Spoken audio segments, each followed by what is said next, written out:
Welcome to another episode of the Sense Think Act podcast, where we explore the fascinating world of robotics and artificial intelligence.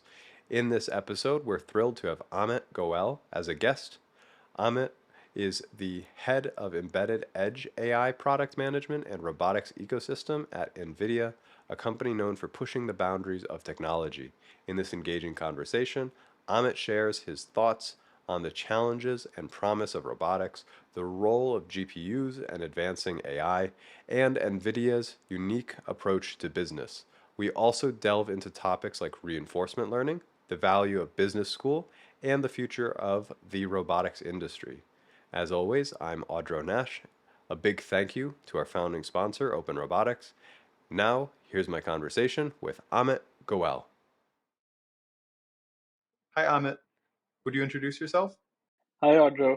I'm Amit Goel, Director of Product Management at NVIDIA. I'm responsible for our autonomous machines products and also developer relations for robotics. I've been at NVIDIA for over 11 years, and prior to that, I was at Synopsys, where I was doing software development for EDA tools. And before that, I worked at Freescale, which is a spin-off from Motorola, doing hardware system verification. hmm Would you tell me at a high level kind of how your path has brought you to where you are and what you do at NVIDIA? Sure. So I was initially doing hardware. My education was in electronics engineering, and I started off by designing SoCs and SoCs, system on chips, doing system level verification, understanding how the entire modern mobile chip works. That led me to doing my master's, where I focused on design automation and software tools for designing of these chips, and which got me to my first job at Synopsys. There, I developed tools for designing these processors using latest technology nodes, and within that, there's an aspect of timing where you want to make sure that before you build a chip, it is going to meet the frequency and performance targets. So we were designing the software tools for that. I did that for a few years, and then I decided I wanted to actually see how people use this tool to actually build the processors. So I decided to move to NVIDIA. NVIDIA has been on the cutting edge of technology, so it was the best place for me to come and see how these tools are used, and what can be done better in terms of improving the performance of modern processors. So at NVIDIA, I started off in the design team I worked on about 2 dozen processors, three technology nodes, and really got to understand the architecture of NVIDIA's processors, which are, as I said, cutting edge, extremely complex systems. And so I was doing that for about first 5 years at NVIDIA. And then I decided I wanted to go see how these processes actually gets used in the end system. So it's been all moving up the stack, right, so to say. And so I decided to go get a business degree. So I went to Berkeley, where I did my MBA, and made the transition to product management. Um, Given my experience with the SoCs and the processors, the Jetson products that was building was the perfect fit, because I had been designing those processors. I knew how they worked, how the entire system works, and so now managing that product line was a natural fit.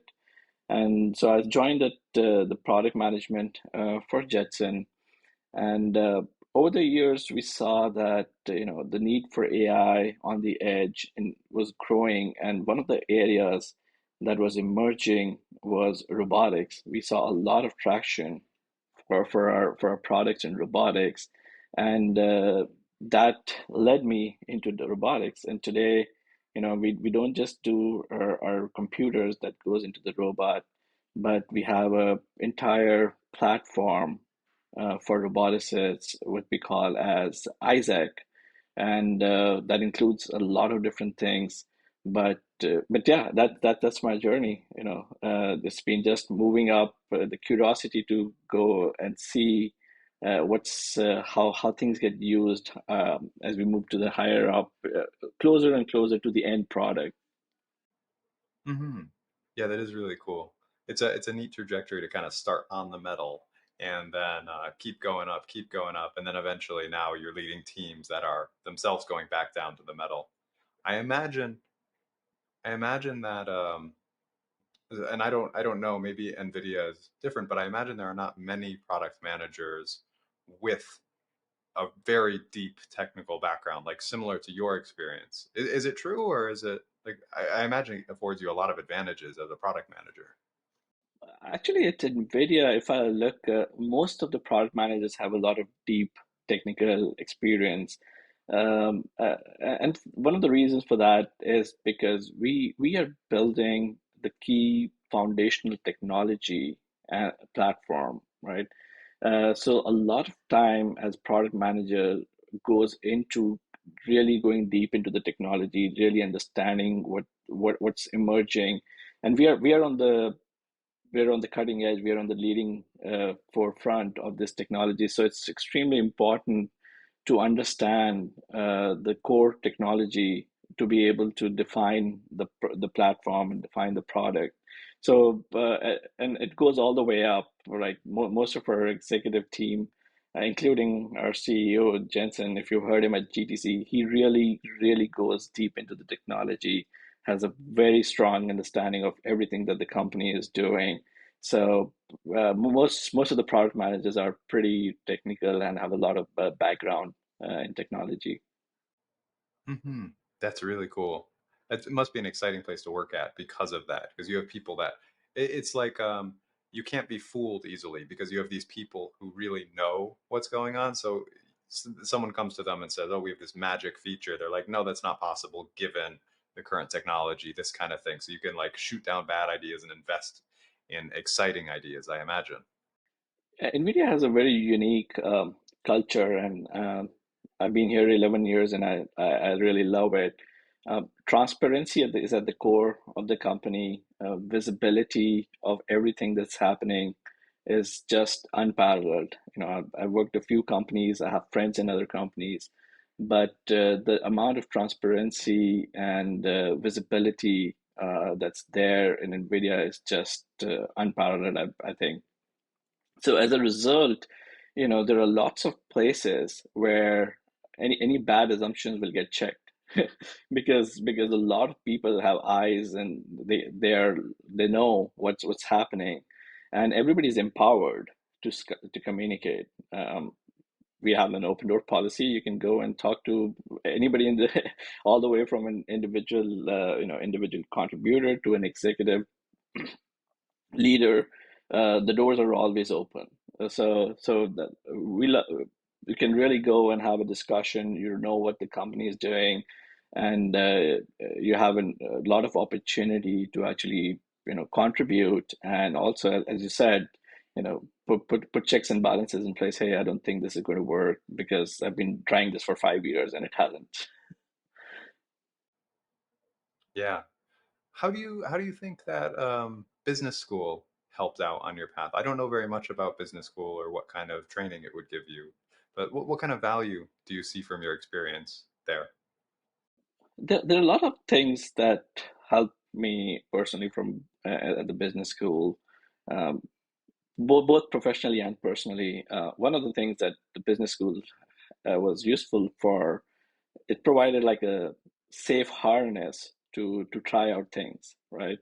um, uh, Everything from, okay, what happens in investment banking, what's happened in consulting, what happens in accounting. So it was a pretty safe environment to go try out different things and see what is it that resonates with you. So that was really good. I did a lot of industry client projects that give me insights into the different fields. The second thing that would really help me professionally, and that is helping me in my current role, is just the understanding of the jargon, the the language of the different teams and how they operate, what are their metrics, what are the things they care about. So, as a product manager, I work with the sales team, I work with our finance team, I work with the operations team, I'm working with marketing, I'm working with engineering. So you're pretty much, as a product owner, you're touching every aspect of the company. And now the business school gives you a window to understand what each of these functions and their roles are.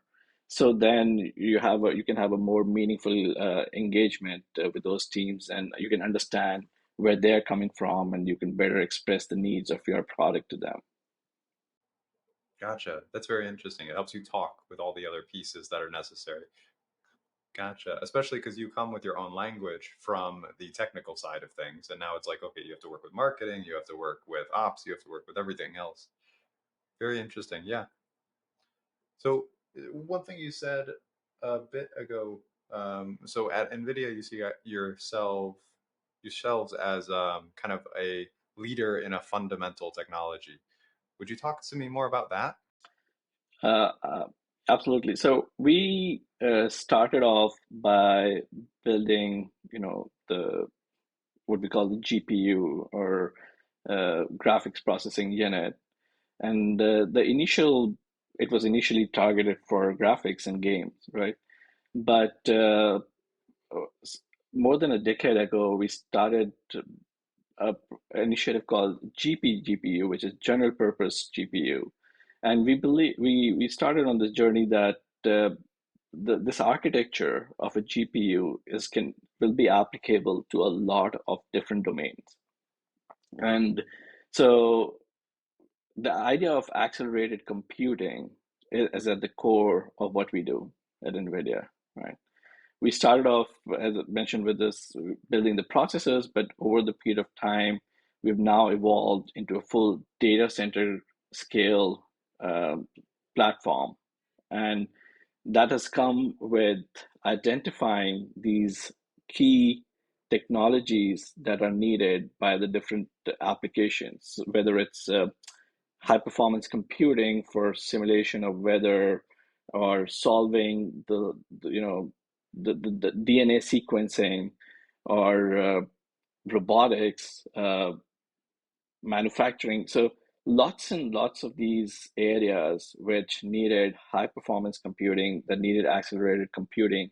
We went in and solved the underlying tech problems in that field, build out an ecosystem, and moved up the stack from designing not just the processor, but designing the boards, designing the system level software, the application software, right? And that is what is really needed to accelerate these vertical markets. Mhm. Seems like your career and Nvidia's are like just doing kind of a parallel thing where you guys are both going up the stack in a sense, which is kind of cool. Yeah, one of the things that that is always at the core of everything we do at NVIDIA is our we always ask ourselves, is this really a hard problem to solve, right? And second thing is, can we do it better than everybody else, right? Do we have the ingredients? Do we have the skills to solve it better than everybody else? If those two things check out, right, we go and invest in it. We invest in everything that we do is for long term, and we commit to it and we solve it.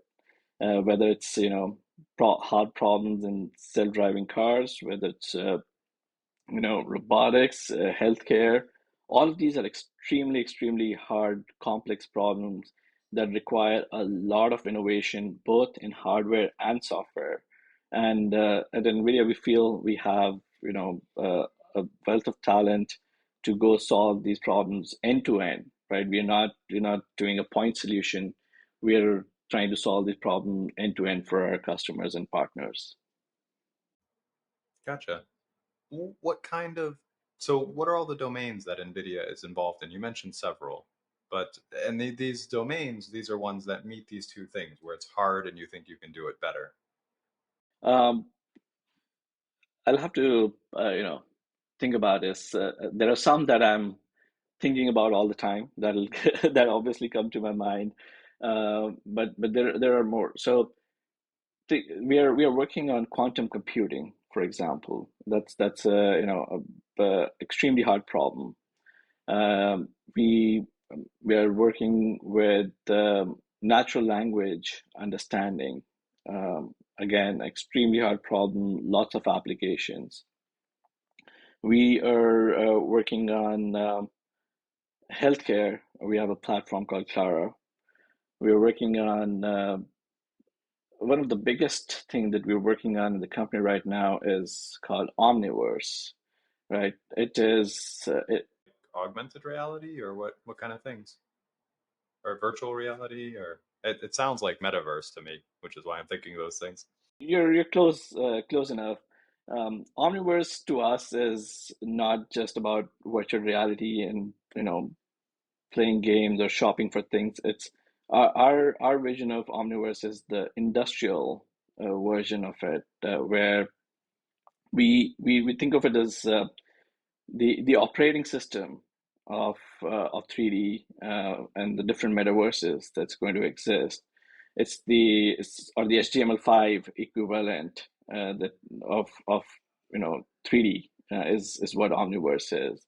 It lends itself into a lot of different areas, right? Whether it's media and entertainment, whether it's industrial automation, whether it's manufacturing.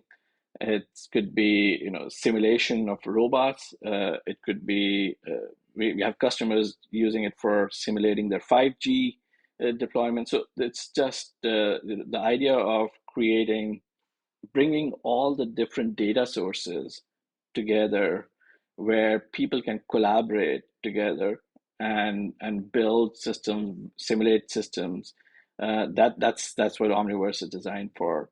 So Omniverse is again a key platform that we're building, which is going to now enable a lot of different vertical markets. We see applications in robotics, healthcare, industrial automation, manufacturing, agriculture, you name it, right? So that's what I meant by the foundational technologies that we have to build, which then enable all the different markets. We did the same with AI. We made so many tools, all the tools, system level tools and libraries that you need to do AI, and then that has enabled a lot of different vertical markets to adopt artificial intelligence. Gotcha. Really cool. It seems like so. Well, first, it seems like turtles all the way down kind of thing, where you have the umbrella and the umbrella's Omniverse, then you have an umbrella for robotics, and that's Isaac, and then you have more umbrellas probably under there, and this kind of thing. Which it's an interesting way to kind of organize these problems because you say this is the big superset of things that applies to all of them, and then we break down into subsets. Whereas like this problem, and I don't know, we solved that one well, and this kind of thing. Do you think of it similarly, or turtles all the way down? I've heard the latest GTC. Jensen did a great he did a fantastic job of explaining how we are structured as a company. So we're literally like a neural network, and our company is organized like a neural network and a computer architecture where we develop the key technologies, whether it's ray tracing, whether it's physics, whether it's AI, whether it's graphics processing. And then we take these key technologies and find the right vertical markets and application stacks, combining these to serve that particular segment. So that's how, and that's where these things are interconnected, right? At the last layer of a fully connected neural network, all these technologies are connecting together to create a solution. You could not have done this with just one piece of it. You need to have all of these key components, and the cross combination of that is what enables the end applications to go to market to solve the problems end to end. Because you will find a lot of these point tools, but if you really want to solve the problem, and a lot of these are accelerated computing problems that need to be solved end to end. From let's take for example a robot, right? You need to be able to simulate that robot. You need to be able to generate synthetic data for that robot. You need to train a robot. Now you need to have algorithms that can be deployed onto the robot. You need to have the hardware for both doing things in the cloud, doing things onto the robot. You want to manage these things at scale because you're going to not just have one, you're going to have hundreds of this. So you have to have tools for managing, updating these, controlling a fleet. So all of these things add up. And so what we do at NVIDIA is we build these foundational technologies that can be glued together to solve these extremely hard problems. Hmm. Gotcha. Um, that sounds, I mean, it seems wonderful to go into these verticals. And so I'm thinking kind of the business model with this kind of thing. It seems like by solving these vertical, I'm just trying to think the NVIDIA long-term vision for these kinds of things. You find a vertical, whether it's robotics or something like this. And with that, you say, we're going to become the dominant platform in that. And the way that we're going to do it is we're going to build all the tools so people want to use our ecosystem. Do you, is, does that, does that seem kind of close, or how do you think of it? For for for for all these products that we're building, right, our ecosystem is an extremely important piece, right? Because we do not build the end solution, right? For example, we are not building a robot. What we're building is the platform and the tools that will help everybody building a robot to accelerate their development, right? So it's the ecosystem of partners that we have are an extremely important part of our go-to-market. We go to, you know, most of the software stack that we built is to enable our ecosystem to build the solutions, and our go-to-market is primarily through our ecosystem. Hmm. By people buying components and using the software and this kind of thing. So most of our business today has been people building applications that are GPU accelerated, and as people consume those applications, they buy more GPUs, and because they get so much benefit, we like to say the more you buy, the more you save, and but uh, increasingly as we are investing a lot more in software, and we are seeing that our customers and our ecosystem is really depending on us, on the software platform that we are building, whether it's NVIDIA AI Enterprise or Omniverse Enterprise or our vGPUs. We have started to even license our software so we can provide the support and the enterprise class solutions that our customers are starting to need and expect from us. Gotcha. I think that's a good model for these things because it's like if you publish the software out into the world and now companies rely on it and they want you to support it, especially like you built it for this operating system, that one is end of life. Like it's they still want updates, security fixes, whatever. And so you need some sort of reason to justify the time on this. And so I think that kind of support model makes a lot of sense. Right. Yeah, as our software tools are becoming integral part of, enterprise applications, the need for having that enterprise class support from NVIDIA is becoming important, and so that's where we see a lot of huge opportunity for our software products in the future. And it's funny we have more software engineers and hardware engineers in the company, so it makes sense. Yeah, it's a crazy thing. It seems like, I mean, Nvidia is slightly different than most robotics companies that I talk to, but I see a big trend where people, it'll be like a bunch of mechanical engineers right at the beginning, and then they get the working robot, and now it's all software focused. They need still the mechanical engineers for updates and things, or this doesn't work, we'd like this feature, whatever it is. But then I don't know, 80% of the problem seems to become software with this kind of thing. And it's interesting, you guys are seeing that too. Um, Even initially starting at, from my perspective, what seems like a more hardware focused company. Yeah, robotics is extremely complex, right? There are so many aspects to it. Everything from sensors, which requires a different expertise, to system software, which requires a different expertise, embedded software, um, then you need AI and data scientists to for the intelligence piece of it. You need people who understand simulation. Then uh, you have to have cloud engineers who understand DevOps, so that you if you're developing an AI robot today, you have to continue to keep learning, right? So you need to have a complete. It's not like other product that you build and deploy and you forget about it, right? You need to continuously keep iterating. So you need to have that entire DevOps for continuous integration, continuous development, testing it. The entire data operations for these modern robots is extremely complex, right? You're getting gigabytes of data from each robot, processing it, identifying the important parts of the data, training your models, regression testing that you do not, regress anywhere.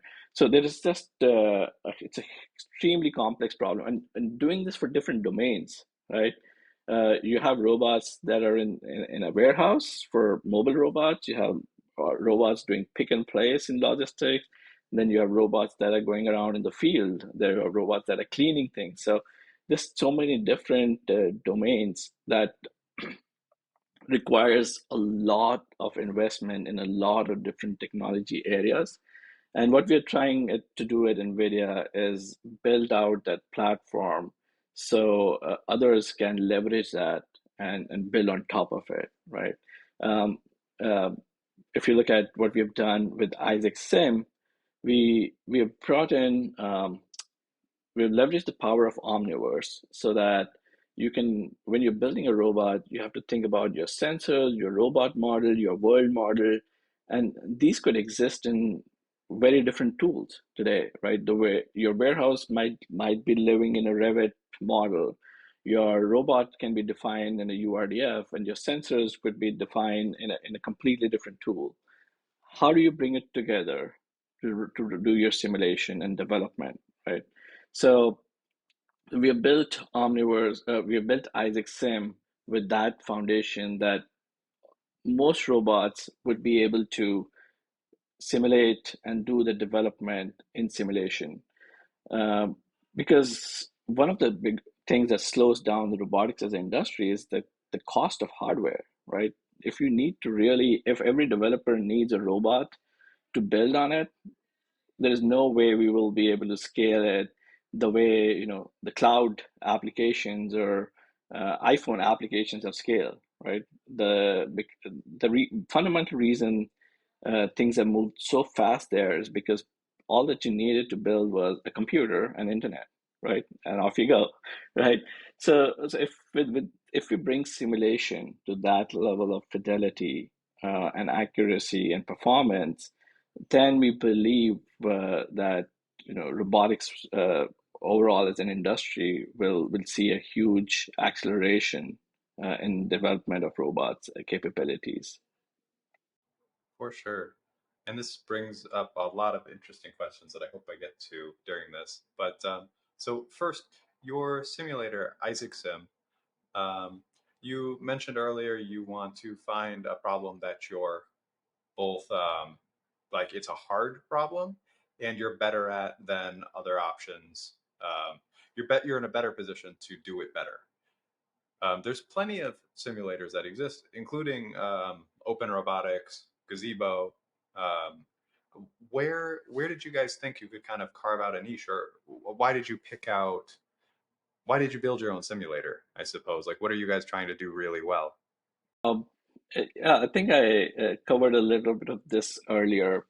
Uh, Fundamentally, it Isaac Sim is an application that's built on top of Omniverse, and we do not. In fact, we recently worked closely with Open Robotics and built a connector for which connects Isaac Sim with with Gazebo and Ignition Gazebo, and it is in this. We're going back to Gazebo and branding because of copyright things, but yeah, It's we work together with Open Robotics to build that connection, because as I mentioned, at the core of Omniverse is that there are all these individual tools that people really like, and they really already have invested in learning those tools.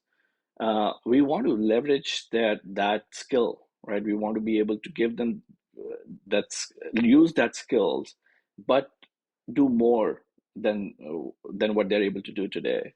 So, for example, if you have a developer who really knows Gazebo, he can still use Omniverse, and the reason they would still use Omniverse is because in Gazebo they can do their controls testing, but if now they want to do a simulation of a camera with photorealistic rendering, they want to simulate all the shadows and the lighting that the robot is going to see, Omniverse is a great place for that, right?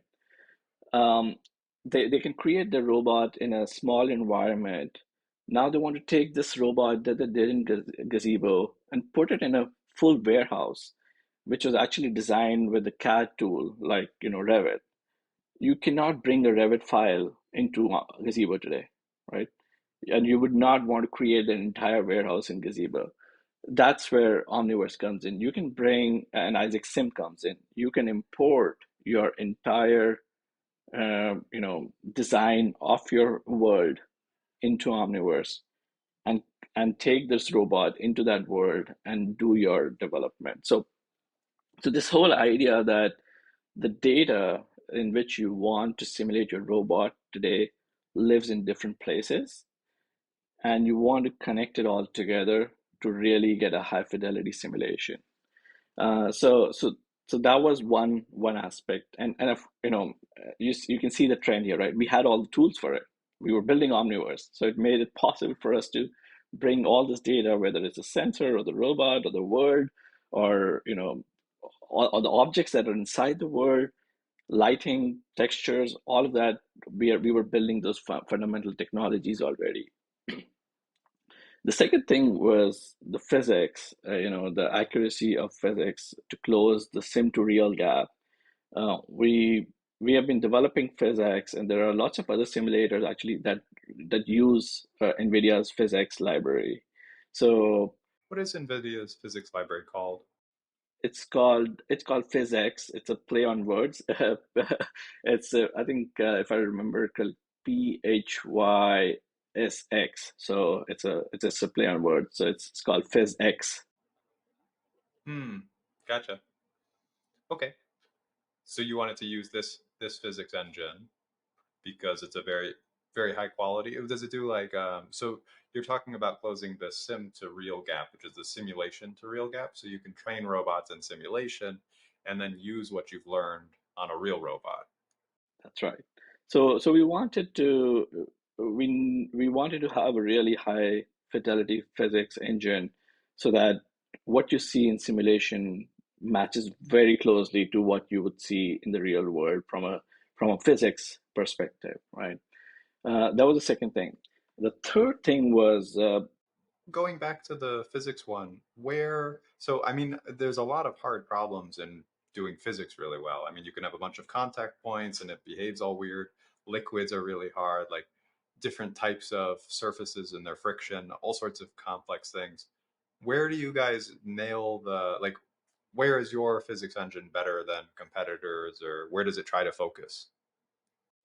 I would say we are focusing on all those things. We are doing fluid simulation, we are doing soft body simulation. We of course have really strong, on the rigid body we have a pretty solid engine already. But as we see applications in other domains, we're continuing to invest. Um, our research team recently published a paper on what we call factory, where we demonstrated the ability to model um, collision and contact for a nut on a screw, right? It was an extremely hard problem. Any existing solution has All the threads, all the, oh yeah, so you have like, I don't know, infinite contact points basically, and that is incredibly hard to approximate, I would imagine. right. So we actually, and we took that problem, and we accelerated that on GPUs, right? That's the beauty. Doing the physics right is important, but how much time does it take to do it is also important, right? Yes, definitely. I mean, you just need a good approximation that's fast, really. That doesn't diverge too much from what you expect in reality, and then you can learn a good bit on it. Absolutely correct, right? So we are taking these problems, industry problems that span across all of those things, soft body to rigid body, friction, all of that, and accelerating that on the GPU so that not only you can do them accurately, but you can do them fast because the time is important, right? We are seeing a lot of growth in reinforcement learning, and the only way you can do reinforcement learning is if your physics can run fast because you want to run millions of trials for your agent to learn the policies. Hmm. And just as a quick thing, so reinforcement learning, that's when we have a goal or some way of evaluating how good we're doing, and we're just going to like try a bunch of times while changing slightly how we control the robot or whatever it is, and keep rewarding it a little bit better as it's doing better. And ideally, then it converges on something where it's like really doing the task well, this kind of thing. Do you have anything to add to that? That's correct. And you might have seen a lot of videos of of a legged robot initially trying to walk. It doesn't know how to walk. It's going to fall over, and the reward function is how far you can go, and by keeping your center of gravity above a certain limit, above the ground, right? So that way is you're training. You've given it a reward function, and you have to try millions and millions of combinations for the robot to learn how to walk. And so that's now possible. We demonstrated recently using a quadruped where one of our engineers is actually holding the robot by its collar and letting it like slip and fall for 15 minutes. And by the end of 15 minutes, the robot, from not knowing anything, is now able to actually walk by itself. So it's pretty amazing. That is amazing. Yeah. I feel like so when I was in grad school, we were starting to do this. So I was in a legged locomotion lab and we were doing reinforcement learning on a bipedal robot that was fixed in the planar direction so it couldn't fall over side to side. And we used reinforcement learning and we could get it to do wonderful things in simulation, but actually putting it on reality, it wasn't very good. Like it would not be a very good start even for tuning those parameters for this kind of thing. But it's really, really exciting to see kind of the quick movement of this, where we are seeing some exciting demos or demonstrations of robots in the real world using something from reinforcement learning. Maybe they learn in simulation, then do a little bit on the robot platform. um, how did you guys do that one case with the dog? Was it you did a lot of simulation, you learned an efficient embedding, and then you just trained that embedding once you were on the physical robot so it could do it quick, or how did it work? I'm not the best person, to talk in detail on how that was implemented. The paper and the for that is this was a work done together with ET at Zurich, and I'll be happy to share with you more details of that project. But it used a simulator in our gym environment where which was using Animal robot with wheels as well. Yes, I saw that recently. That was amazing. That was gonna I was gonna say that was the most amazing, most compelling example that I've seen to date. Yeah, and what was very interesting there is, it was trained in simulation, deployed in real world, and it worked. And then we extended it even further to actually scan a real campus, bring that entire campus into Isaac Sim, and test and develop the robot motion policies and path planning in simulation, and then deploy it onto the actual robot. So uh, all the way from learning to walk to actually navigating a complex terrain was all possible to be done in simulation. Hmm. That's really cool. So one thing that strikes me is, and I like this, it seems like you guys at Nvidia are making a big bet on the direction of robotics. So like historically, I mean, even if you look at like Boston Dynamics, and I've seen them talk a few times, Mark Rapert, and they're not using very much for learning methods on their robot. Maybe for parameter tuning for simple things, but otherwise they're using classical robotics methods is how I think of it. And maybe I'm wrong, but with this, and most of the robotics companies that I talk to today, if they're using any sort of learning, it's mostly for perception. It's not for control. But NVIDIA seems to be making a bet that simulation and kind of a reinforcement learning approach is going to be very, very important in the long trajectory of robotics. You, you're absolutely right. If I look at the commercial robots that are deployed today, you're 100% right. A lot of them are using simulation primarily for trading perception, and also for like testing. Or just, yep, integration testing is their thing, doing roughly what we expect it to do. That's right. So integration testing is working, but now we are starting to see people actually designing the robots. And one of the things you have to do when you're building a robot is sensor placement. And today, that's an expensive process, right? What happens if I add one more camera in this place? How expensive is it if you have to do that on a physical robot? So now we're starting to see that because all these sensor models are available in simulation, um, many people are actually designing their robots using simulation tools. Where should I put sensors? Which lidar? Uh, you know, yeah, so can I remove one lidar here, replace it with the camera, or do I need what additional coverage can I see? How fast can my robot go if I add one more camera, right? So all of the design of experiments is possible now in simulation. Um, lot of the testing of these, even the classical algorithms that are feeding on the simulate perception data can now be developed in simulation. A classic example of that is we have a library for Visual Slam. Um, it's actually rated right. It's one of the best performing library with lowest error rate on the Kitty benchmark.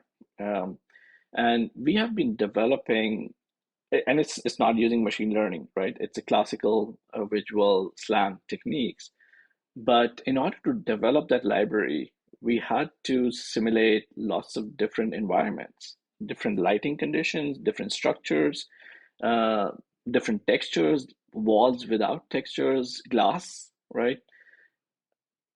And during the pandemic, we could not have done that without the simulation, right? So even the classical algorithms are benefiting significantly from this high fidelity, photorealistic, high, accurate physics models, simulator, and that's so.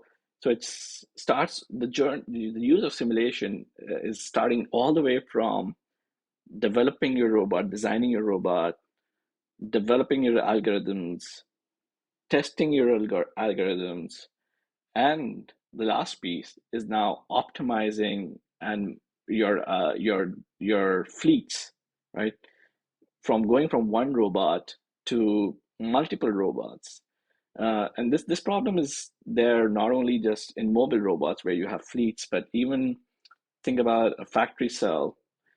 You have to decide how many robots can you place on this line, and what happens to the speeds of each of these if you can space them out, right? So all of those design decisions for optimizing your robot placements and motion and the fleet throughput is all being done into simulation. So your journey from starting development all the way to operating them, getting the real world data, feeding that back into simulation and doing optimization, right? So the entire and every customer or every company is in a different phase of their journey. There are some that have gone all the way from the design to the optimization phase, but there are a lot who are starting with optimization because they've already done the first three things, right? They've already gone through the pain of designing with a physical robot. They have developed their algorithms. Now they're at the scale phase. They're saying, how can I scale faster? How can I optimize my fleet better? Simulation can help there as well. So no matter where you are in your journey, you can find and the simulation is playing an important role. Yeah. Do you think so normally people just kind of get started with this. Do you think that things are going to shift more towards people setting it up in simulation and just allowing effectively the simulation to run, and you vary certain parameters and you try to see what is best? You see where all your sensors should go. You see, like, setting it up at a super high general level and letting it just figure out the details on its own, this kind of thing, given, I don't know, what you telling it what parameters you're interested in. I think initially it will all start with more deterministic, defining things in a more deterministic way, and then gradually moving towards having more automation and intelligence built into simulation. And we are seeing some really good early signs of people actually starting their robotics journey, but simulation first, right? If you look at most people today, simulation was not the first thing that they did when they started their robot, right? As you said, a bunch of people got together, built a robot, and then started writing software for it, and then they decided about simulation. But that is changing. We're starting to see that that's changing as the tools are getting better, as the technology is getting better. People are starting their journey first there with simulation and then going on to the physical world, and then operating both the digital and physical together in a sort of like a digital twin. Hmm. How so in all of this, how important are GPUs to all of this? Would you just first at a high level tell me what a GPU is and how it's different than a CPU, and then how do they fit into all of this that we've been talking about? Yeah, the GPU differs from a CPU primarily from an architectural perspective where the GPU has a lot of cores. So, like your typical CPU today would have 4 to 8 cores. Um, you look at a modern GPU from Nvidia, it can have tens of thousands of cores, right? So, inherently, it is designed to solve problems that can be parallelized, that can be broken down into small chunks and processed in parallel. And how this plays into simulation is at the core of simulation, there are few underlying technologies that we talked about. One is rendering or simulating your world, which is what GPU was designed for, right?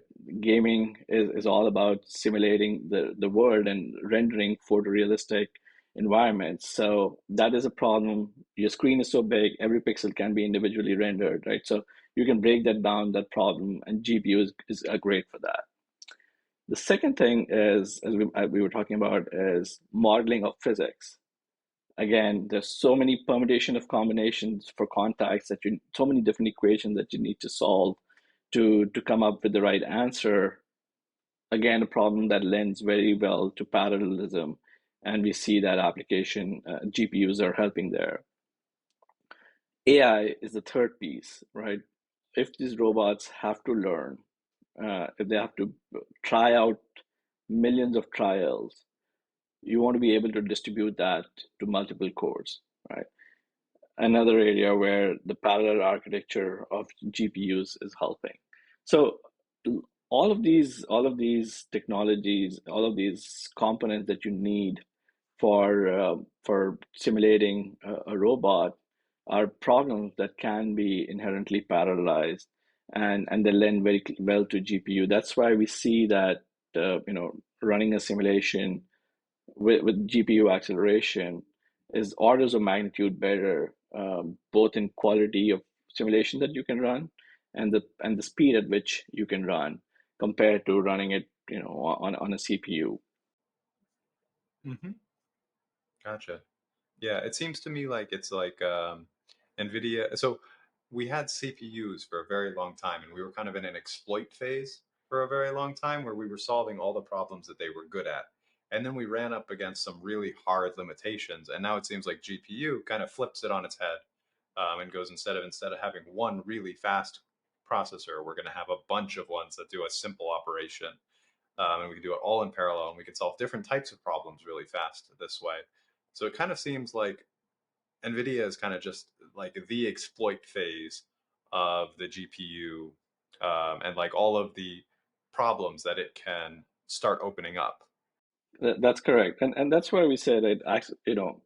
Accelerated computing is a fundamentally different paradigm. You have to go and identify your entire pipeline and make and convert it into as you said, break it down into smaller pieces so that it can be accelerated on these thousands of cores that are there in a GPU. Do that efficiently, manage the synchronization, manage the memory. There's a lot of things that come into play, and our our our work that we did with CUDA really makes it easy for developers to not have to worry about it, right? Not go into the hardware level details, and that's where people are able to very quickly take their existing application, leverage our libraries, and find ways to accelerate them. Um, would you tell me a bit about some of the work you at NVIDIA are doing with the ROS2 community? Absolutely. We do see a lot of developers and our customers actually starting their robotics journey using ROS and the ROS infrastructure, and so we have recently started working closely with the Open Robotics to make the experience for developers using ROS much better on NVIDIA platforms. We have actually been working with the Open Robotics and ROS2 community for a long time. I think we've been working since 2017 when we first enabled the development of ROS packages for ARM. And so we work closely with the Open Robotics there. But what we have done recently is much closer engagement. We are developing a lot of libraries that are available as ROS2 native packages. And these are libraries that we are developing for industrial applications. So we are testing them, we are validating them, we are supporting them, and we are making those available as ROS2 native packages.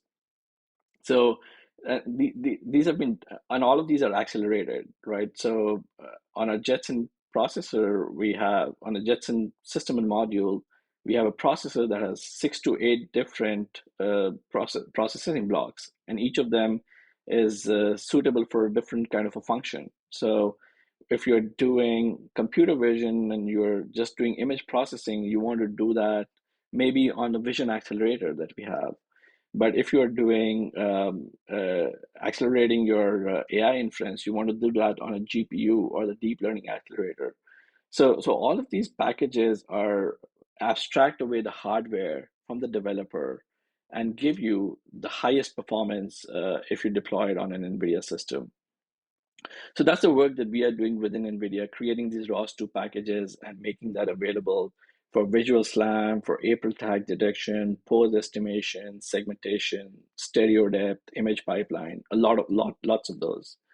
The second thing that we're doing with Open Robotics is we recently called the project Nitros. The ROS2 middleware today is great for processor architectures that are either distributed or a single processor, right? But the modern processors, like the Jetson Orin, as I mentioned, has several different processing blocks. And in order to, in the world of robotics, your performance is equivalent to your functionality, right? if you don't have performance, you may have the functionality, but if it is not performance, it cannot be used. So we saw that our customers were seeing that they're not able to get the best performance out of the system, and one of the reasons for that was the way the messages were handled between the different nodes of your graph, right? So we work closely with Open Robotics to implement Nitros, which now allows, if you have a pipeline where you're passing the data from five different processors, or if you're passing the data uh, to different nodes that are running on the same processing block, all of that can be done without loading the CPU, without sending the data back to the CPU, serializing it, unpacking it, packaging it back again. So, while the ROS gems that we are providing can accelerate a single function, it was not possible to accelerate the full pipeline end to end. From the time you get the image capture to the time you have an action, there are lots of nodes that have to work together. So working together with the Open Robotics, we have implemented changes in the ROS 2 that allow you to now pass this data very efficiently so that you can get the functionality, but you can also get the performance that you need for the modern robots. Hmm. Now, so this strikes me as all very exciting, like where we're going with all of this. Um, where do you think it's going to go? Say like 2, 5, 10 years out. Where do you think all this technology and robotics? And I'm hesitant to limit it to just robotics because I feel like it touches so many other things. But where are you at Nvidia going in the next 10 years, and where is general technology going with this kind of thinking and what this enables? Um, I think we definitely see that learning and artificial intelligence is going to make a big impact on everything we do, um, whether it's robots, whether it's our experience of shopping in a store, whether it's going to a doctor, right? Every element of our life is going to be um, touched by artificial intelligence, and to develop the amount of AI that is needed, and we will need a lot more computation capabilities, and that's what we will need a lot more computation capabilities, and we will need a lot of tools that will make it accessible to everyone. Those are the two important things. um, having the compute capability and having the tools that make it accessible for a huge number of developers and industries. So that's where we believe those are the two things. And again, that's my I would say I should say that's my personal belief that those are the two important things. And then NVIDIA, we are working on solving both of those, right? We talked about robotics. We made this product called Jetson Nano. I don't know if you've heard about it. It's $100 computer which has, half a trillion operations per second of compute. It can run the same software stack that is running in a data center, right?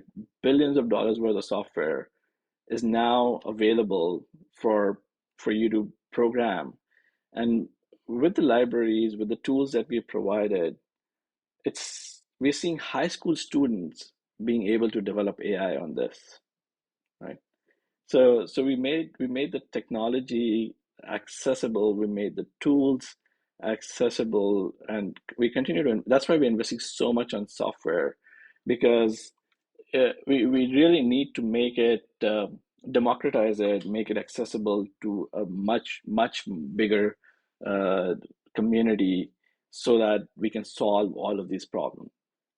And and yeah, and we're doing that for across all the industries, right? So we will see that a lot of people will feel AI will not be limited to the top 10 companies that have hundreds of billion-dollar market cap, right? It is going to be accessible to everyone who wants to build the product. It's all the way from students to professionals. And we will have a lot more compute capabilities to solve all the hard problems that we have to solve with artificial intelligence.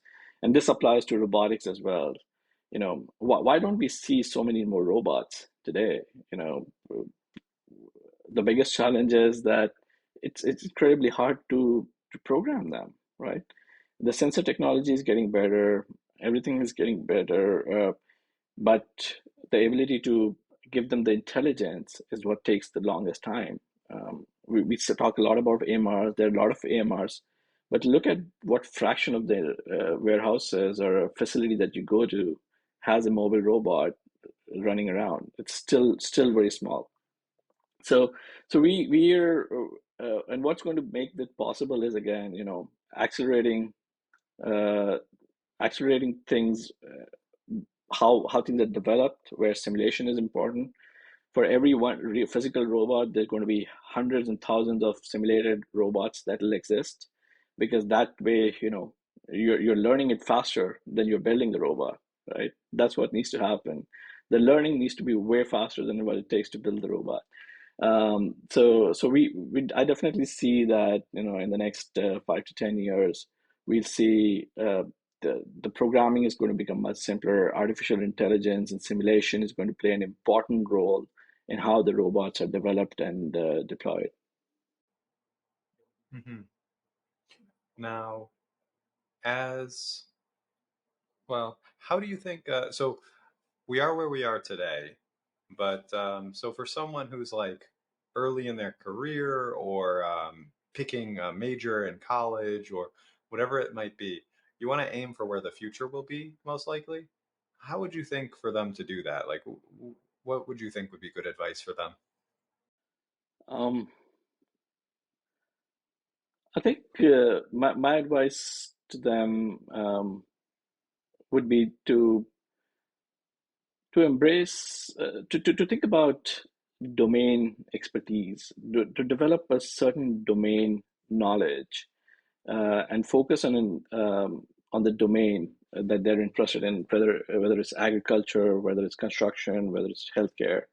And then once you have that domain knowledge, you will find that the technology exists for making an improvement in your particular domain, right? So there are two ways to approach this, right? One is, should I go and learn the technology and then find the domain? But I feel that in the future, the technology is going to be available. It's going to be so accessible to everyone that it's going to become table stakes, right? Everybody will have access to it. So what you would need is understanding of how do I apply it to my field of interest. That's where you should try to spend your time. Of course, you need to understand what the technology is capable of doing, but more importantly, how can I apply it to my domain? I think that's an area where a lot of time will be spent, rather than building the technology itself. Interesting. That's like a total flip of what I hear from most advice, which is go and focus on the technical thing and get super good at it. Whereas this is go learn the domain. The domain is the important part. This is rooted in the belief that, over time, this is going to be such an integral thing that everybody, if you want, it will be available. The technology will be available, and then of course you can continue to focus on the technology aspects. But I think just the impact that this technology will have on the different industries is going to be so big that I see a lot of opportunity there. So, whatever you're passionate about, go do that, and keep in mind that there's technology will help to make that industry better. So a lot of industries will benefit from this, and that's where I see the next wave of big growth will come from. Hmm. What do you think? So for people that are So that sounds wonderful when it's like the technology is so easy that everyone can kind of build their ideas with it. Before that's the case, where would you point early adopters to, or people that want to play with whatever you guys are coming out with, or the software you have, or the hardware, or anything? What do you think is a good starting point? Yeah, so for people who want to get familiar with NVIDIA technology and in general about AI, we have at NVIDIA what we call the Deep Learning Institute, and we provide a lot of courses, um, all the way from the basic 101 fundamental, all, advancing all the way into more advanced topics. So the Deep Learning Institute is a great place to go and learn about the different things that NVIDIA is building, getting your hands-on experience with some of those tools and start your journey. Awesome. Let's see. How do you think, how does this relate to traditional like university educations? And how could one supplement, or what should one seek in a university education, do you think, for this path? Um, yeah, the university education, of course, is extremely important, right? Because that's where you go and learn your fundamentals, your theory, your the basic concepts. The Deep Learning Institute is more oriented towards practitioners. Now you want to see how can I use this library quickly, and build my application, right? That's where the Deep Learning Institute comes in. So if you want to ramp up on a particular technology, the DLI is a great place. But if you want to understand the core concepts of how does deep learning work, how does computer vision work, how does robotics and mechatronics work, right? All of that is great places to learn at the university. But when you're thinking about practitioner level application and using the tools, that's where the Deep Learning Institute can help. Gotcha. Do you have any links or resources you'd like to share with our listeners and watchers? Sure. I will send you the links to the Deep Learning Institute product catalog, and that will be a good place. Um, uh, if you're talking specifically about robotics and getting started with AI, we also have a dedicated section on our developer website, which we call as the Jetson projects. It's a really fun place to go and see what the community is doing. These are all most of them are open source projects that have been developed by individuals, using just the Jetson computer and off the shelf components. And we find a lot of interesting things, from things like monitoring your baby and getting you an alert, when the baby's on the back, because all these other cameras will keep alerting you. Now you can put in artificial intelligence, understand the pose. We have people who've developed a walking stick for the blind, so that they can hear, oh, a car is approaching on the right, and they can understand the scene, detect what's happening, and convey it to you. We have people who've developed robots to actually go in a field and fertilize them. It, we have robots that are checking for water, if it's clean or not. So just lots and lots of projects that are there. We find like almost hundreds of projects on a monthly basis, and so we curate those and make list some of those projects on our projects page. So if you're just getting started, you want to build this fun project, the Jetson projects page is a great resource as well to get started. All right, hell yeah. Well, that's all we have time for. Thank you very much, and bye, everyone. Thanks, Argo. Very nice talking to you.